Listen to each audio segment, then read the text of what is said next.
Hey, you want to see me, Professor? Oh, yes. How do you feel, pal? Any nervousness? Oh, me nervous? Very well. We'll check. Now, close your eyes. With your right hand, touch your left ear.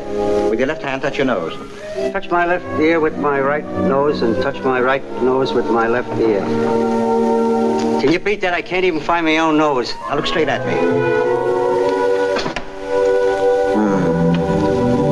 Something wrong, Professor? No, I thought your flunking that hand-to-nose test might indicate a lesion in the cerebrospinal nerve tracts. But your eyes reacted normally to the light test. Oh, thanks, Professor. You had me all worried. Hey, pal, get this bag here. Finishing up the last batch, Professor. Well, that's splendid. Oh, Butch, how about rocks? Has he opened the storage vault yet? You ought to have it by now. This is the last of it, Professor, except the vault stuff. Well, that's fine. Get them packed and loaded. We'll take care of the first in the vault ourselves. Yeah, it's got them out. But don't eat all at once. Okay. Oh, okay. Come here. Let me see you close your eyes. Now stretch your arms, bring them slowly together, and touch forefingers. Wait a minute. No Never chance. mind, I found out what I wanted. Much obliged. Will you take care of my bag, please? Come on, Butch. Let's go to the vault.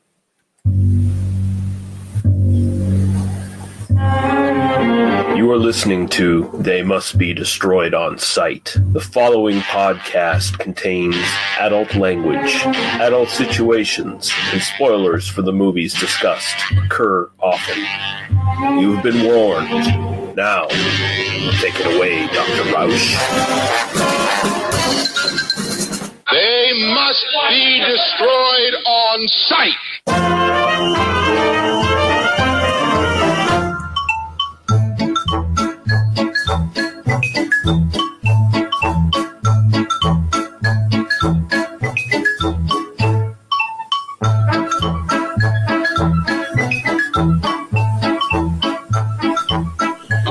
Welcome back. It is They Must Be Destroyed on Sight, episode 228. And I'm your host, Lee, preserved in alcohol, Russell.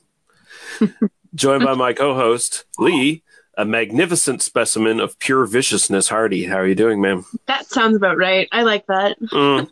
I thought you'd get a kick out of that one. Yeah, that will be my title for a while. And before we move on, just going to mention Daniel's going to be off for a few episodes. He's taking a little break from the podcast. So although it's technically like a 2-month break, that only means he's like missing like 4 episodes or something like that. So for all you people out there listening with our sort of main episode every 2 weeks kind of thing. But of course, we're still going to be doing the regular episodes, and we're probably going to have some guests on, and we'll still be doing the intermission episodes too. So plenty of stuff coming your guys' way.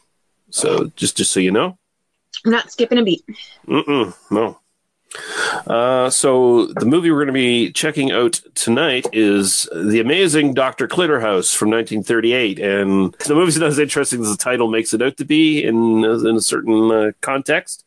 And if people are wondering, yes, indeed, even back then that word had that context in 1938. We'll get into that in the trivia and stuff like that. But before we do that, we'll mention what we've watched in the last little while. So I'll throw it over to you first there, Lee.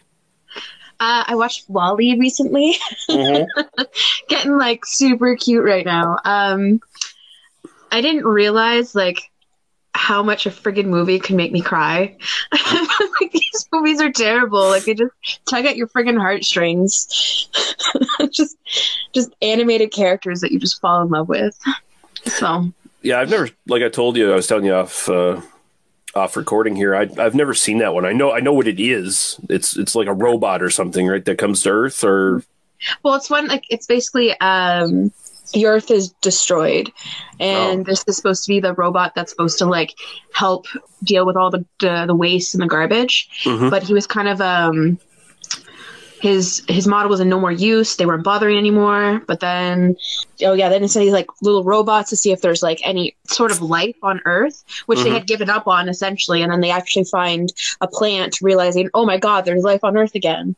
So it's really cute. Oh my God, it's adorable. Gotta watch it if you want to like fall in love with 2 robots. Yeah, and you don't even think it's like silly. You can fall in love with a robot and you don't have to pay the Japanese like thousands upon thousands of dollars. That was a sex doll joke. Yeah, I know. Oh, okay, good. Don't ruin Wally for me, okay? He has like that. Okay, him and Eva have like the cutest relationship too. Oh, okay. Well, it's like the best love story. Probably the best love story. All right, well, I might have to watch this at some point. I don't know, but we'll see. Okay, we'll see. I'll report back to you at some point. And then you can just make fun of me. I'm going to do that anyway, but you know. So the only thing I really have to mention that I watched was the new Russell Crowe movie, Unhinged, from I guess this year. It came out 2021. It is quite a different turn from the usual Russell Crowe stuff. It's basically just a sort of suspense thriller where he plays this guy who has gone off the deep end, and he has a road rage incident with this young mother who's also having a really bad day, and she snaps at him.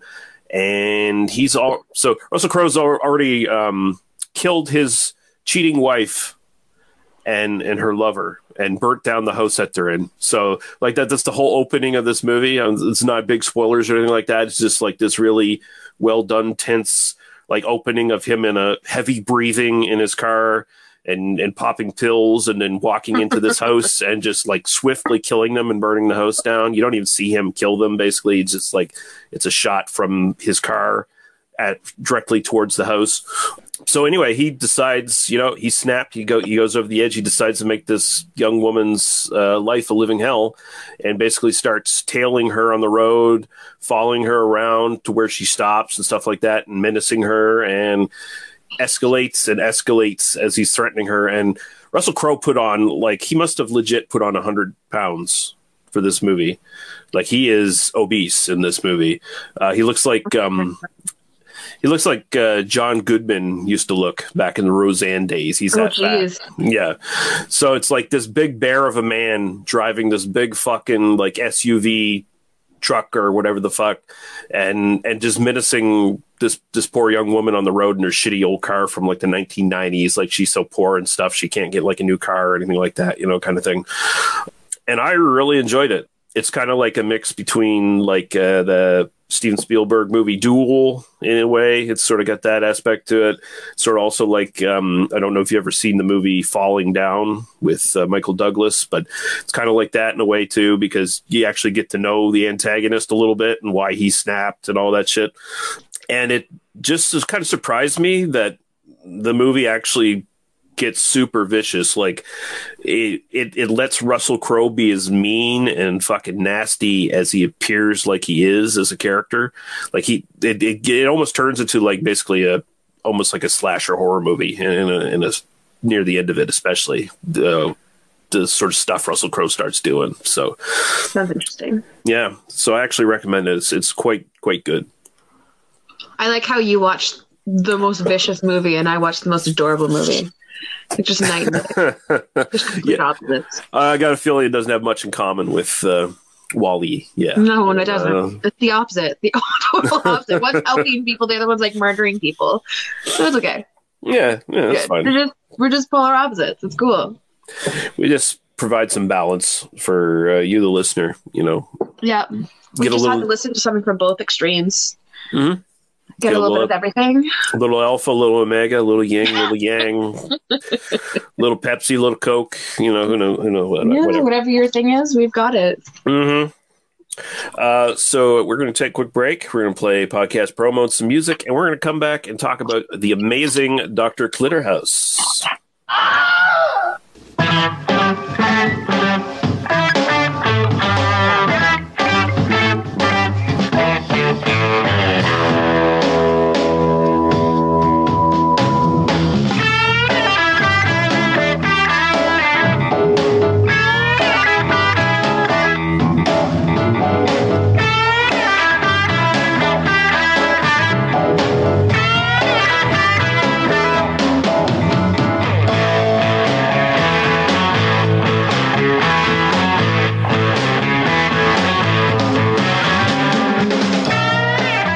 How about throwing a little beach party for yourself and letting these people to get to know you oh so better? Hey kids, it's me, your good friend Alistair, here to tell you about a wonderful movie podcast called Get Soft with Dr. Snuggles. What happens is, every 2 weeks, the love of my life, Siobhan, and I are joined by a cast of friends, family, internet weirdos, and special guests to guide you through the wild and woolly world of erotic thrillers and softcore films. Everything from alien abduction, intimate secrets, to Zarita, Passion's Avenger, and all points in between. Check it out now on iTunes, Spotify, or wherever you get your podcasts. What's that horrid man talking about? Hello and welcome to Hello, This is the Doom Show. I'm Richard. And I hate the burning. Shh, who are you? Speak. And I'm Brad. She came in and said, "Buck, buck, buck," and he said, "Buck, buck, buck," and she said, "Buck, buck, buck, buck." That's what I got. One is the Suspiria boner, the other is the Inferno boner. Anyway. Which one is crying? The boner of tears.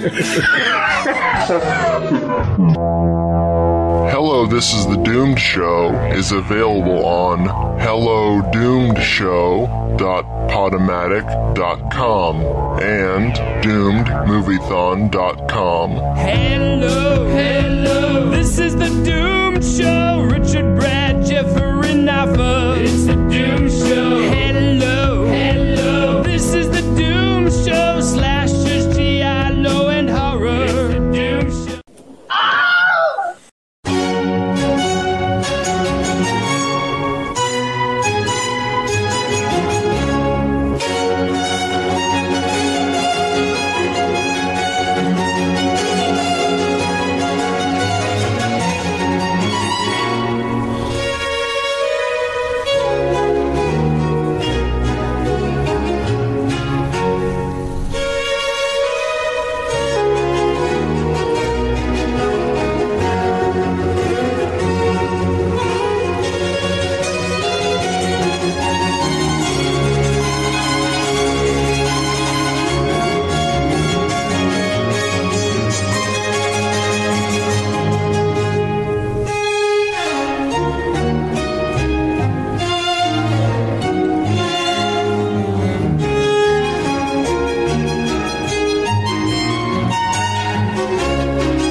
Okay, we have The Amazing Dr. Clitterhouse from 1938, and here is a trailer I cut down a bit because it was like 3 minutes fucking long.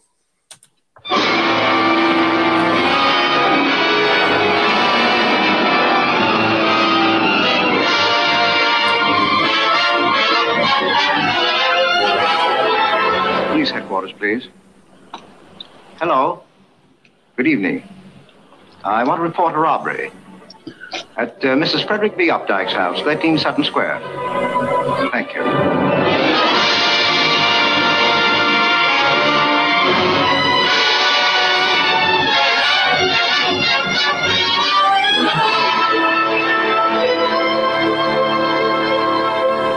All right, what's your game? What does my game appear to be? Now, let's get down to cases. You're the guy to pull the Updike job. That's a very logical conclusion. All right, wise guy, and you're trying to unload the stuff. Well, you're catching on marvelously. Okay, Joe, make a deal with this guy. He's getting in my hair. Come on now, let's talk turkey. I can't get over it. You deliberately committing a robbery. 4 perfect crimes in 4 weeks.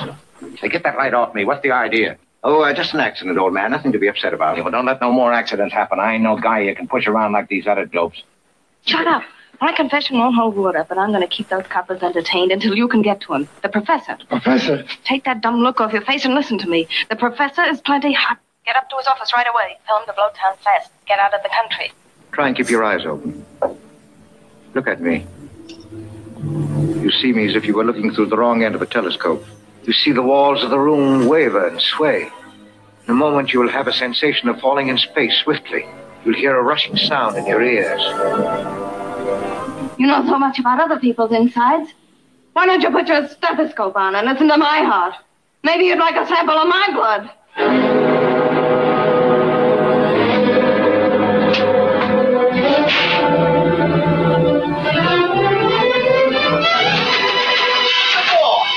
Don't be a fool. Let me out of here. Run!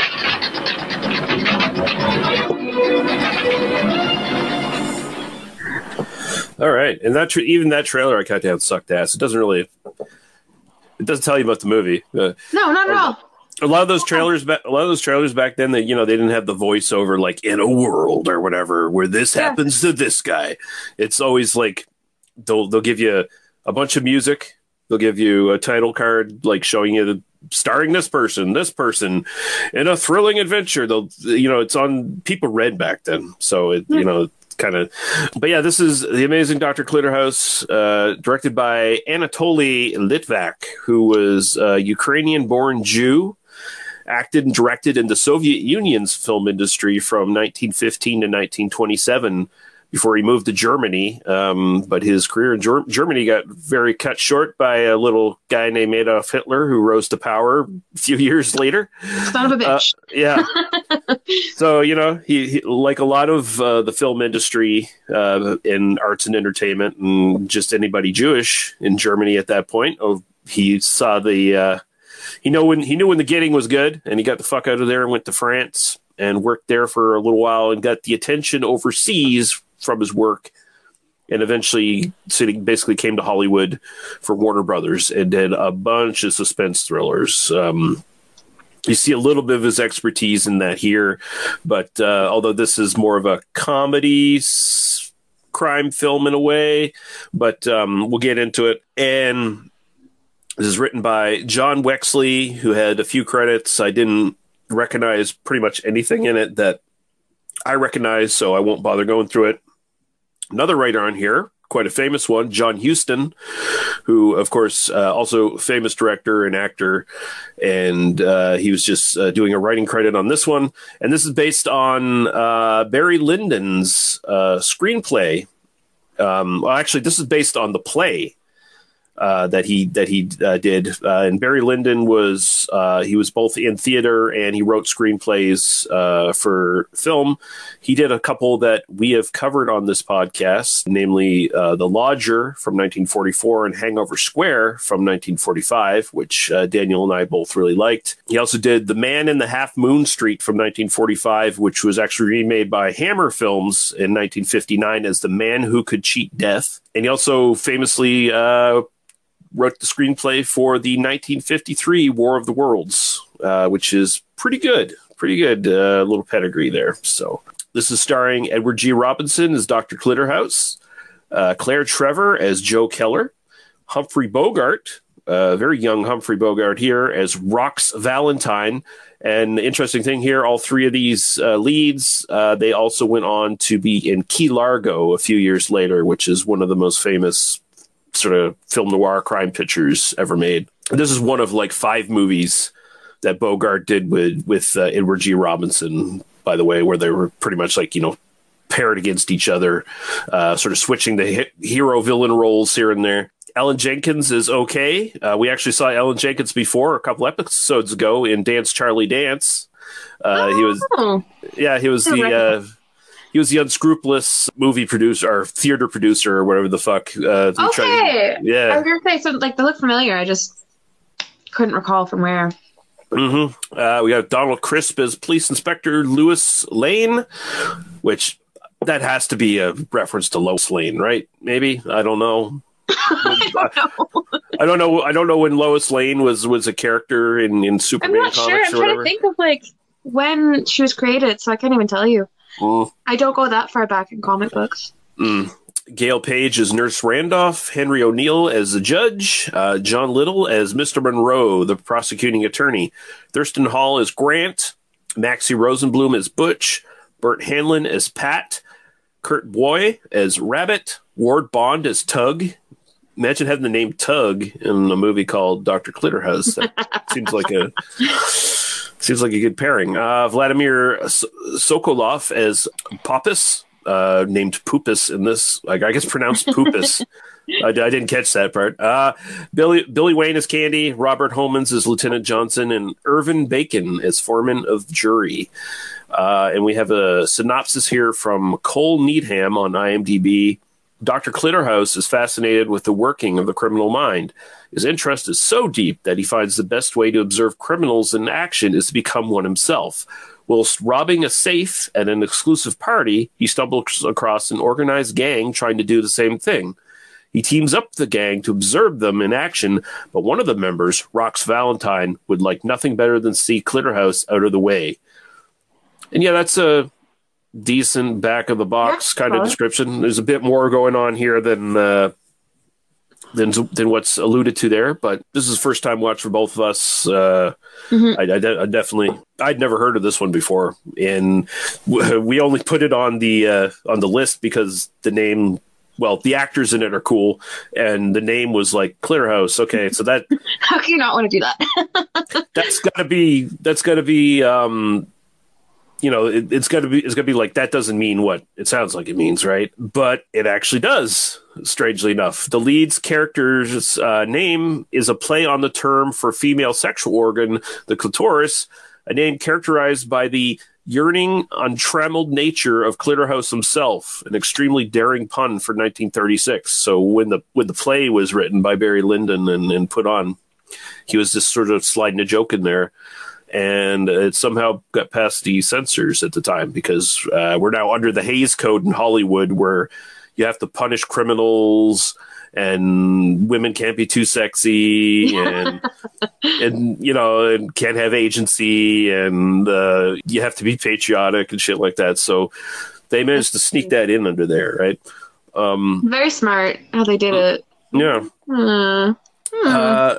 So what are your sort of initial thoughts on this? I loved it. I was obsessed with it. My God, it was a movie about psychology. How can I not love it? Like, this is right down my alley. Like, I was writing down what I was thinking he was doing. I was trying to figure out the independent variable. I was trying to figure out the dependent variable. I was trying to figure out what kind of study it was. I was trying to see, like, what I would do differently. Like, that's the whole time in the movie. It was so fascinating how they did it. Like, especially for back then, they were talking about criminal psychology out of everything. Technically forensic psychology, but they were talking about that, and I was just thinking, I'm like, what? They actually did that back then? Like, I feel like it's only really gotten more serious over the years. So for them to kind of like dive into that, it was fascinating, and how they developed it was well done. Like, at the beginning, when he was completely unpanicked making the call, and just so casual, and then during the crime he was casual, and like when he was breaking free from the freezer he was pretty casual. Like, it was really cool. I definitely enjoyed it. Like, this is a good movie. It's a thinker too, which I enjoyed.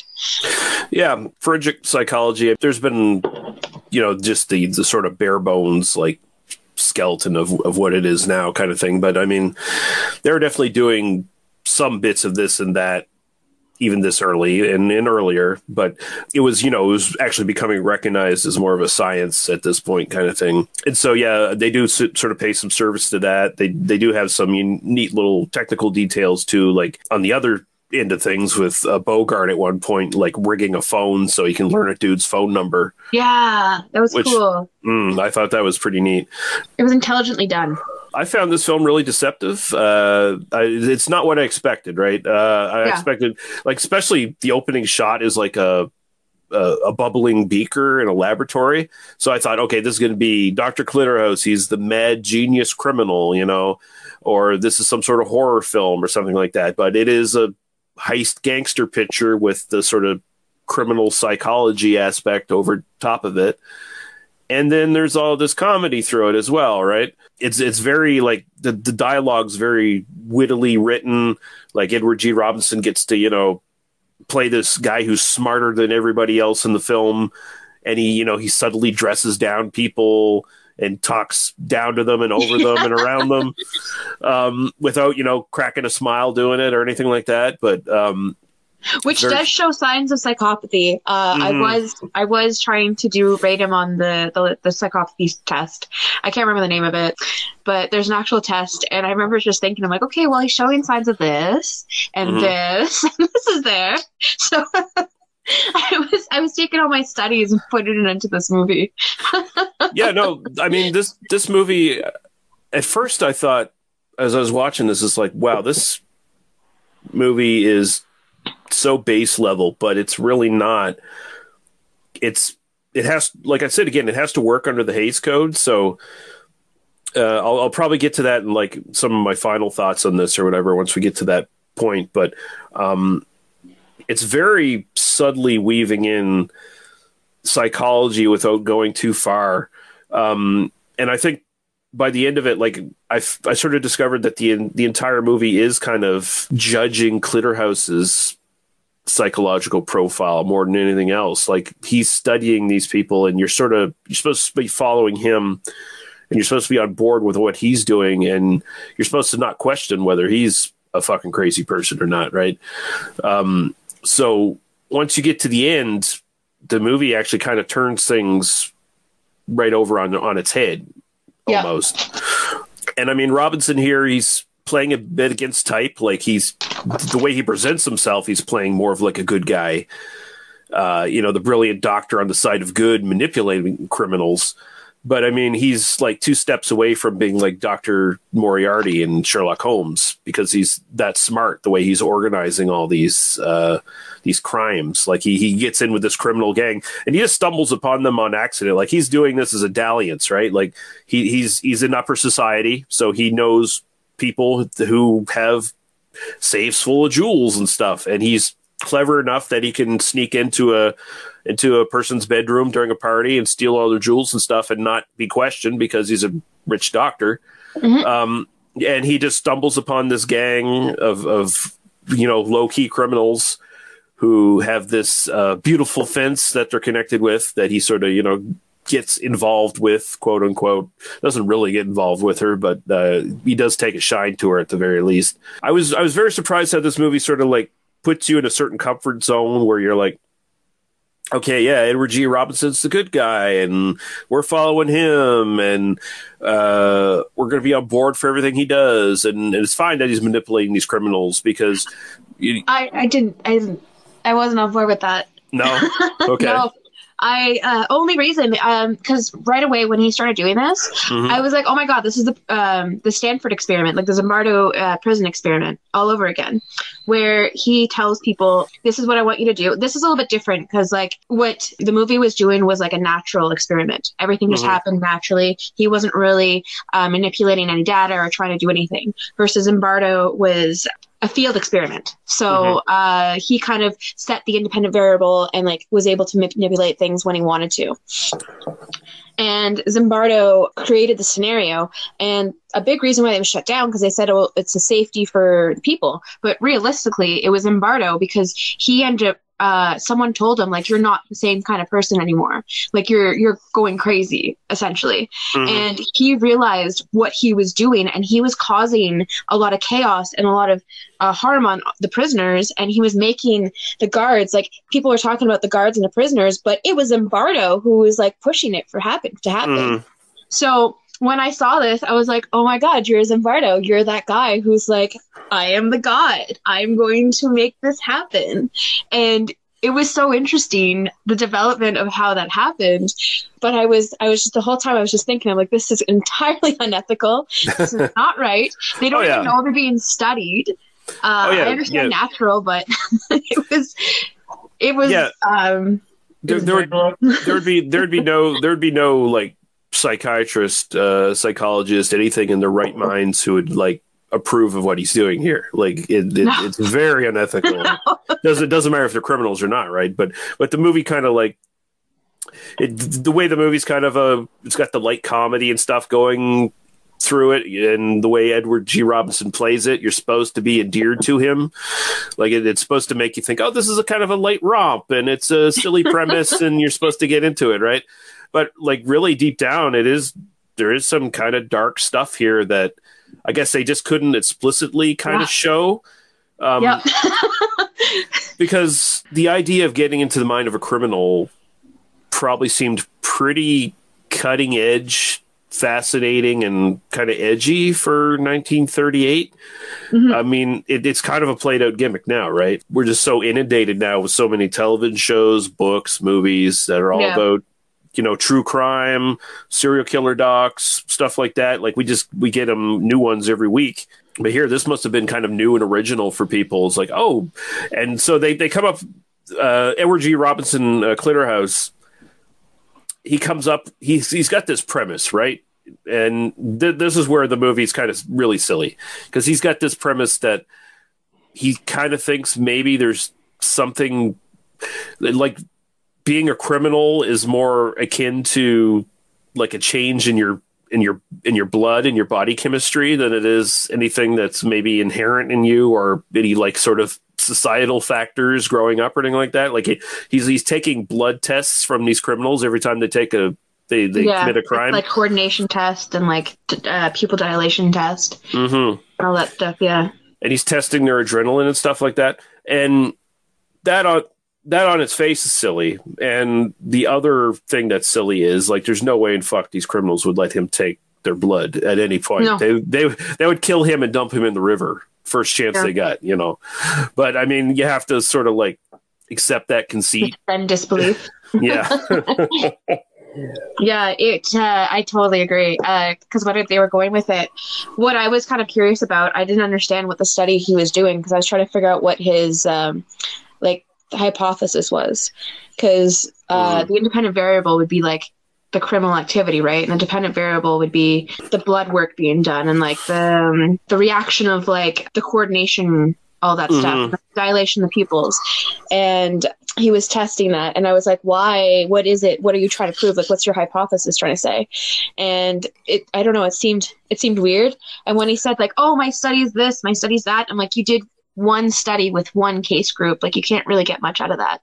Like I think it does lead credence to the fact though that he's like crazy all along though. Like he's doing these studies to justify his own psychopathy. Like he's legit. Like in the movie, he's probably the smartest guy in the film, right? Like he's smarter than everybody else, and he's running circles around everybody. So he can tell even like the fucking nurse who's worked with him probably for years, well, this is my study and this is how I'm doing it. And she's not going to question it, especially in 1938. A nurse ain't going to question Dr. Clitterhouse about anything he says, right?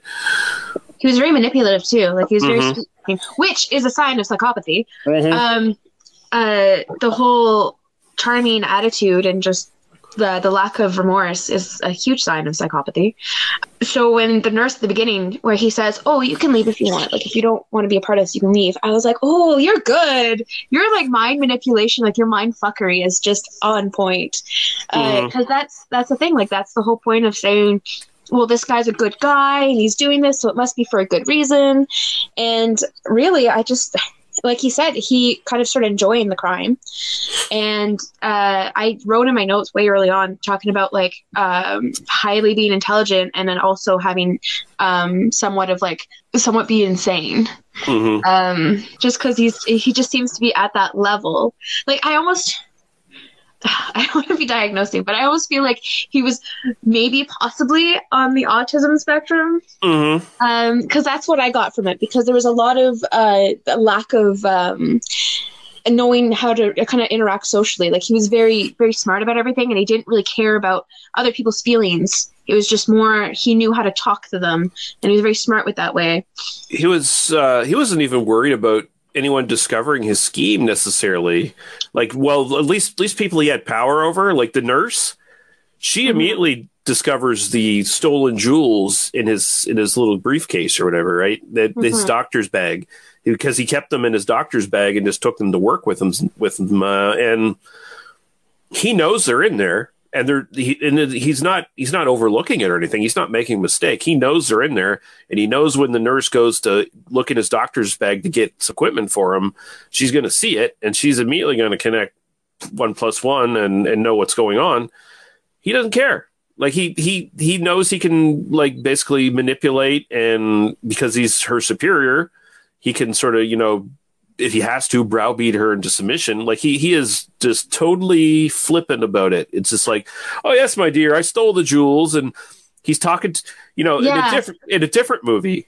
He lacked that kind of social intelligence. Like he didn't have any, like it just seemed everything that happened around it. Like even when at the beginning, when the chaos happened with the jewels being missing and everyone went crazy and he was so casual and calm, it kind of just gave that vibe that he didn't have. It wasn't just he knew what was going on. It was more, he was meant to be like seem aloof. Like he didn't really understand why everyone was freaking out while he was like, oh no, it's cool, it's calm. Because even if you are a smart person and there is like chaos going on, you would think like maybe I should react with them, because there's that social intelligence, like how you react with people and how you kind of like feel with, or just the interaction with people in general. People who lack that intelligence, that's kind of what I felt. Like he was super intelligent, everything else, but socially it was different.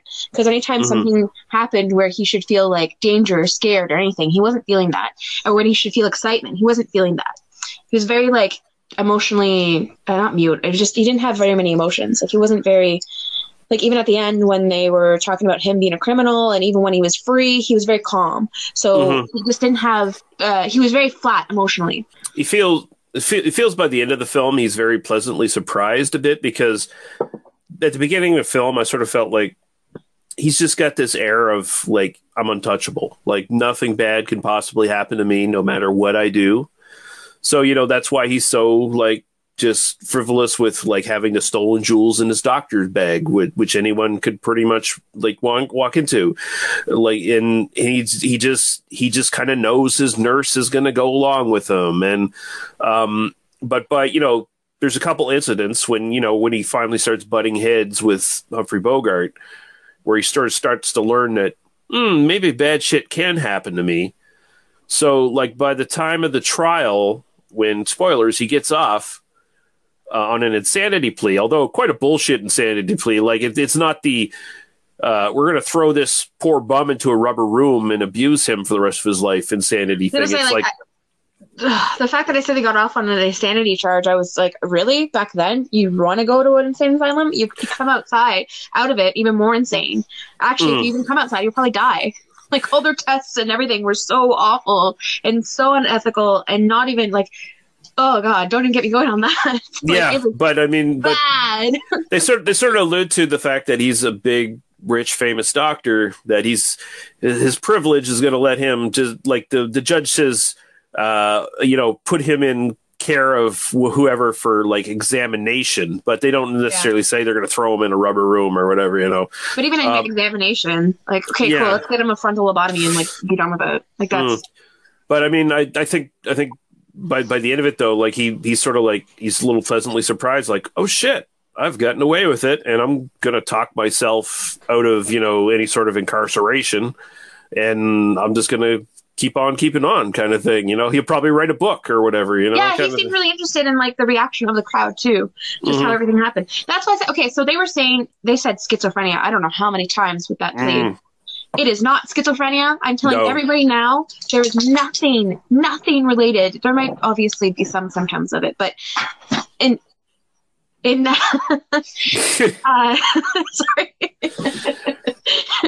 Her dog decided to be a big lump and perform for the camera. Just flop next to me. Yeah. But like the obvious things with schizophrenia had nothing to do with him, and they kept mentioning schizophrenia, and it was driving me crazy. But then again, this is 1939. I don't know what the studies were back then. I don't know what information they had back then. It's also somebody in a movie, so they could just use it because it's the only mental illness that they know. I mean, the depictions of mental illness in film have not been exactly historically all that great. No. And I think that's the thing. Like, they just heard the word schizophrenia, and schizophrenia was probably something that was diagnosed for so many different diagnoses now that we have the proper thing. But no, it's not schizophrenia. Just like female hysteria, you know, kind of. Sorry, we get horny. But yeah, it's like there is definitely this sort of underpinning of complexity that I just think, I really do think it's the Hays Code that was keeping this from being too explicit. Yeah, and if he was, because basically you can't punish criminals. Or, I mean, you have to punish criminals under the Hays Code, basically. So if you have a movie with crime, by the end of it, the criminals have to be punished, and they have to be suitably punished. Clitterhouse is not punished. He's actually kind of vindicated by the script. He's actually kind of shown to be, he's the good guy, tangentially, he's the good guy, good enough, you know, that you're supposed to feel all right for him. But you can kind of see underneath it, like, you know, censors are historically stupid people who don't know what the fuck they're doing, and they have no rhyme or reason to what they're doing. They're just self-important idiots as far as I'm concerned. And under the Hays Code, I'm sure it was no different. And so you got savvy writers like John Huston, who was a fucking rebel in Hollywood anyway, and went on to sort of like carve himself a nice career of just being kind of a maverick. And he knew how to get around these things, and the script kind of shows that, I think. And and it's that's just really clever. And it's these really brilliant, like, fun kind of light performances almost that kind of help mask what's actually in the script.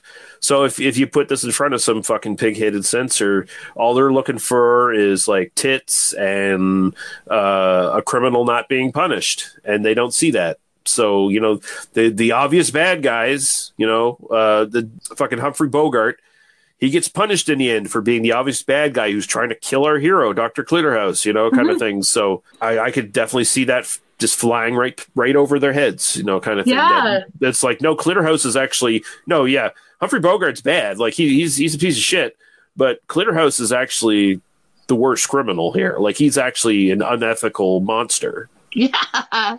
Yeah. He's sending people out to do their criminal activities just for the sake of study. I did think it was really cool that they did mention kind of understanding criminals and not in order to try and create prevention. Because a lot of the times, anytime you talk about anything, even if you talk about like prison system and stuff, it's never about rehabilitating or trying to create an environment where you can prevent crime. It's always about, what do we do to criminals to make them suffer for their crimes? Yeah. So there's no sort of justice system of like rehabilitation. If a criminal's a criminal, that's it. They're a criminal forever. Instead of saying, okay, how do we prevent this from becoming a criminal, or how do we stop them from becoming a criminal? And that's kind of cool because it's 1939, and he kind of brought up that concept right at the get-go, trying to say like he's trying to prevent crime. I thought that was interesting. That was kind of an interesting and I mean, and a lot of the comedy comes from Clitterhouse's interactions with Bogart's gang. You know, Bogart is just a piece of garbage. Like, he's an asshole. He's a, you know, he's a street thug basically. But when it comes to like the rest of his gang, they're all like comedic foils basically. So they're all a little bit silly, a little bit bizarre, and much more human. They're just portrayed that way, and Clitterhouse gets to know them and interacts with them, and they all like Clitterhouse because he treats them like human beings. You know, even if it's just for his unethical experiments where he has no human feelings at all and doesn't actually give a shit about any of these people, but he brings out their characters, at least for the people watching, to sort of like connect with them. And it's like, you can kind of buy the idea, you know, it helps sell the idea, like, you know, criminals are just people too, just some of them are just gone a bad way. Yeah. Out of circumstances that they haven't been able to control. And you can actually see the worth of a human being come out in the characters of some of these people, and you can kind of like sympathize with them and like them.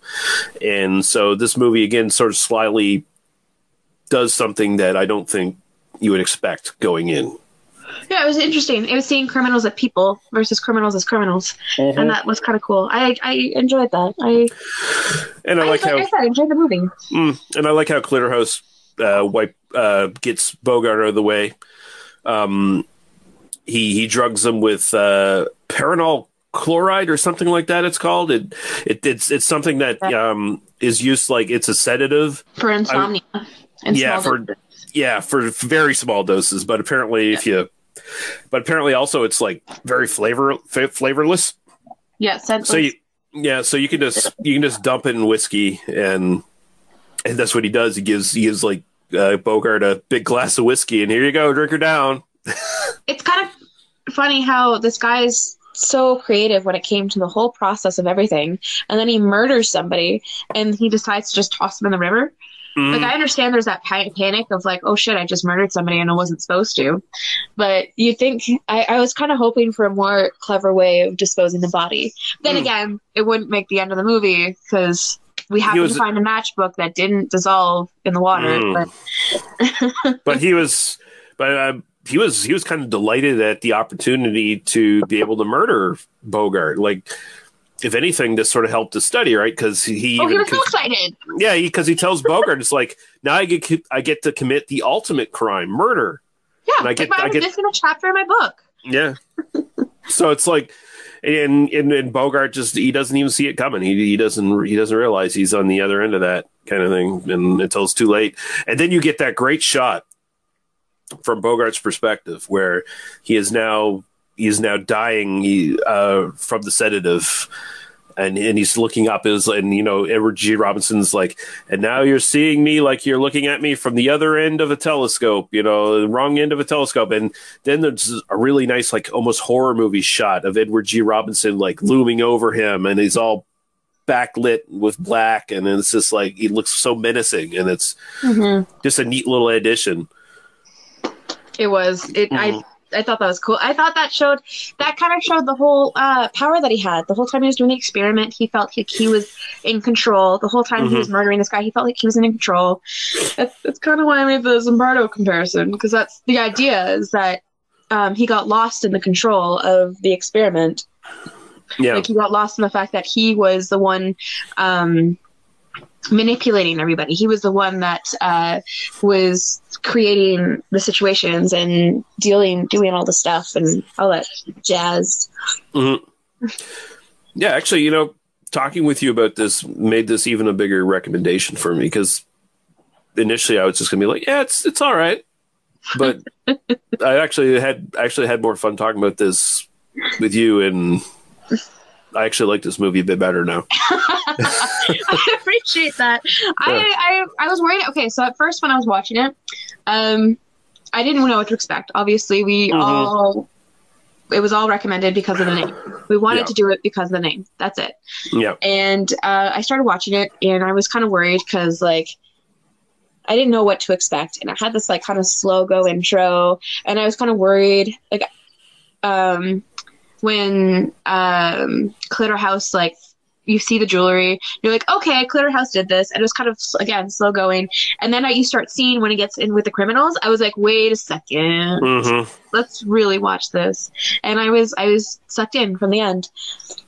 Like, I enjoyed how he, when he got help, he was just like, so, how do you deal with a situation like this? This random person did this study, and they were following criminals, and then they murdered somebody. What do you do? And the guy was like talking about him pleading insanity. Well, not pleading, but making him seem insane. And then it was hilarious in the courtroom when the lawyer was defending Clitterhouse, and Clitterhouse was ruining what the lawyer wanted to do, but it ended up working out. Like, it was again, it's more Clitterhouse just like thinking he's untouchable kind of thing. He's just like, I can do all the fuckery I want. I can even like testify against myself in court and still probably get off. And he's a little pleasantly surprised that he gets off, but at the same time, he's like, like, I think his last line is like, well, what do you know about that? Or something along, paraphrasing kind of, but like, yeah. He I think it was kind of cool though, because he was so proud of his work and so proud of his study. And when they said, well, can a sane man write, or an insane man write a sane book? He's insulted. Set him off. That was what set him off. Out of everything that happened this whole movie, you actually see emotion, and it was trying to doubt his intelligence. And that's when you really see him like, no. He would go to jail for this book. Like, he was like, no, this is my book. I'm sane. I'm adamant about the study. This is like my brilliancy, which realistically we all know that someone who is insane can be highly intelligent, and they can come out with really good studies. Doesn't mean that they're ethical or done well, but they can be very smart. Yeah.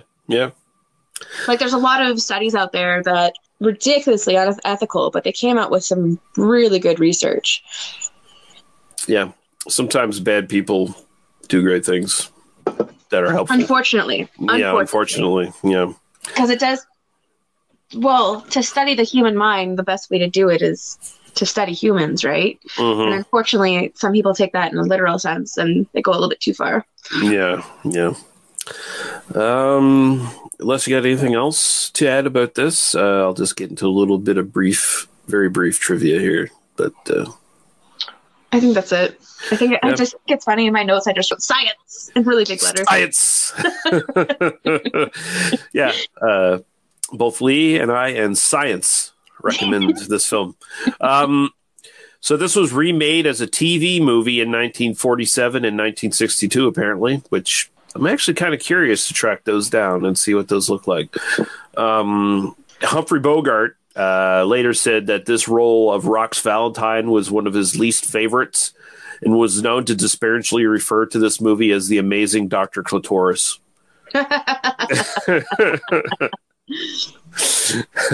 And I mean, I can kind of see why Bogart maybe wasn't too happy with this, because he's really not playing much more than a one-dimensional character here. Like, he's not written very deep. He's just supposed to be a thug that Clitterhouse disposes of, basically. I can see it too, because like, even on the creative aspect, like, there's not a lot of scenery.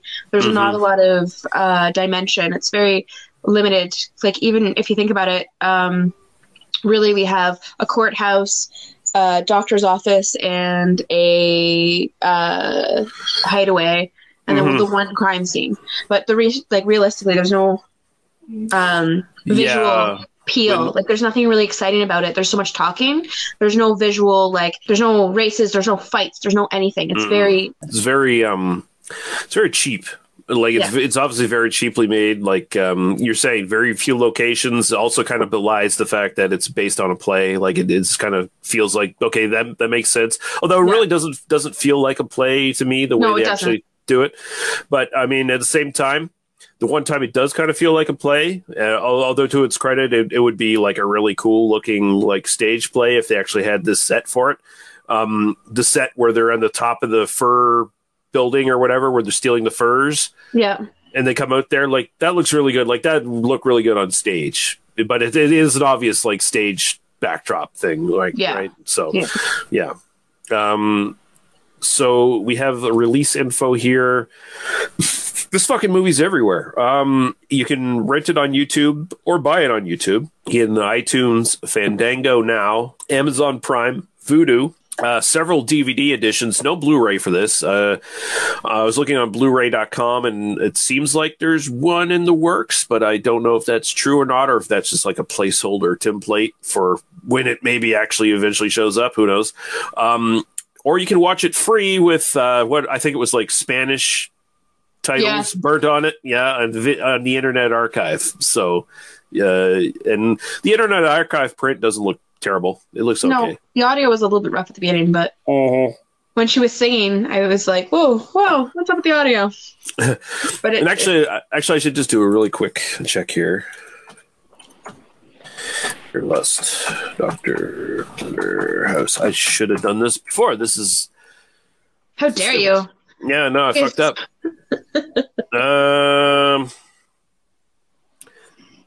No, I don't think it's on Rare Lust, so there you go. Yeah, go to the Internet Archive and watch it if you're interested. It's worth the watch. It's worth. I think. If you're into psychology, I think it's kind of cool. Because like I said, as soon as I did it, I was like comparing it to stuff that I knew. Some of the stuff I haven't studied in like 4 years, 5 years, so I wasn't clear on the details, but it was so, like, I could relate it to so many different studies and like relate it to so many different psychologists and researchers and all that stuff. And I thought it was definitely cool. Like for 1939, it was very interesting. Yeah, there you go. So because Daniel's taking a break, we're going to take a break from the going chronologically throughout the decades kind of thing, where we'll just kind of like, we'll probably just skip around and do kind of what we want to do. So I was thinking the next official episode we do, we should get our mutual Danish friend Thomas in on the Dutch Danish. They're all the same to me, man. All those Europeans, they're all scum. No, we'll get him on. He suggested a couple different ones that are interesting. He just recently suggested maybe we should do Alien, I saw that. or maybe Highlander or Flash Gordon, or he seems pretty centralized on the 80s. He's cool so movies. excited. Yeah. Oh my god, he's so excited. So yeah, let's do something that he wants to do because I know he's supposed to be on the show. Yeah, so we'll figure that out. And although next weekend we'll be doing another intermission episode, and we were planning on doing the sequel to The Abominable Dr. Phibes, Phibes Rises Again. So look forward to that. We're gonna. I do too. Yeah, and we'll try to get Paul back for that as well. And just plenty of content coming down the pipe. We got lots of movies to watch, and we got lots to say. So no worries there. I have some. So I'm back serving again. This has been since like December 23rd. I haven't served, and then today I finally got to serve, and I got a lot of my regulars back. And I was telling them about the podcast, and now they're excited to listen to it. So hopefully they listen in. Hopefully they get to check this out. Nice. I'm excited. Hello to anyone who's checked out this because they were checking out you at the bar. That's exactly. Yeah.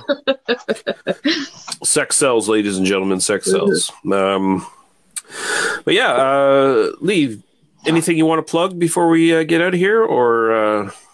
I guess I'm gonna plug our friend Thomas. Might as well, since he's gonna be on the show soon. Let the world get to know him. Thomas Opened is his page on YouTube. He does beer reviews, and I'm actually going to be on a show tomorrow, which is going to be Sunday. So on Monday. So it's going to be yesterday when this comes out. But it'll be archived on there anyway on his channel. It will be there. And actually, he does do. He has done some movie discussions with one of his friends. Yeah, on his channel. So yeah. Yeah, so there you go. Go check him out. Wonderful person. He's Dutch.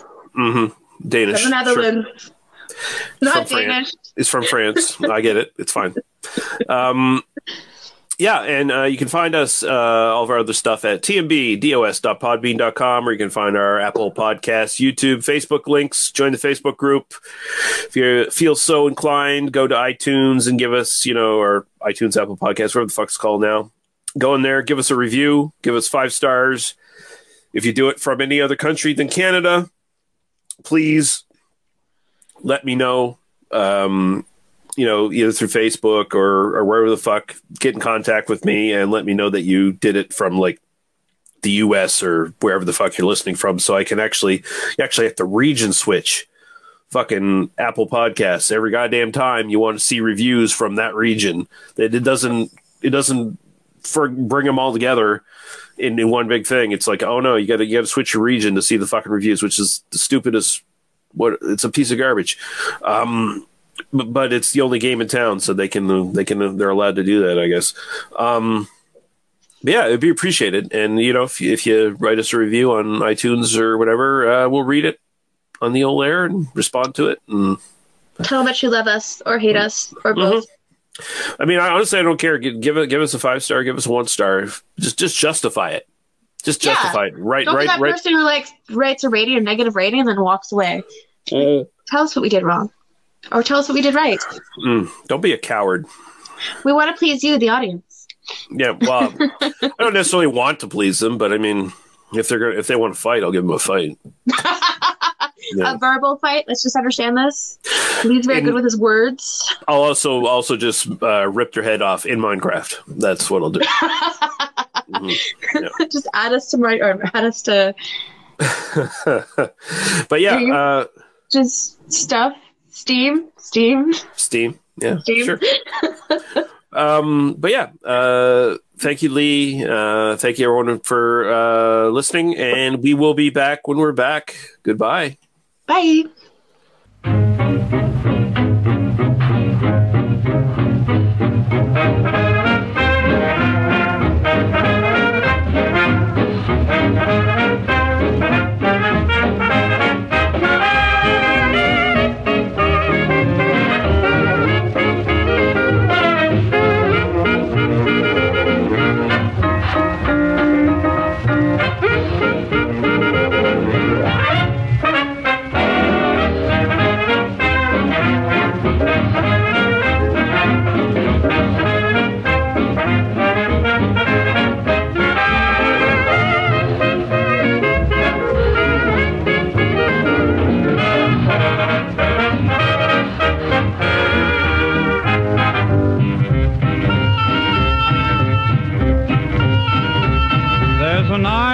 Of enchantment where the flying fishes play and a lazy breeze keeps nudging the trees on a tropical summer day. It's a paradise for dreamers, it's a land of missing men, for I understand that many who land may never come back again. It's a long, long way to Bali, but it's there that I would go. Full of all the South Sea Islands, it's the only one I know. I want to go back to Bali, to that island of sunny skies. You can see those scenes in magazines, but you never can see the flies. Oh, it looks like our back alley, but still I love it more. For when the gals meet you down at the pier, they wear less than the ladies do here. If the day and the vision is clear, you can see the shore. Oh, I want to go back to Bali, where there ain't such a word as no, where to hug and squeeze a Balinese is always apropos. Oh, the Interlaken Valley may be the place to go. Still, I want to go back, and I'm going to go back to Bali.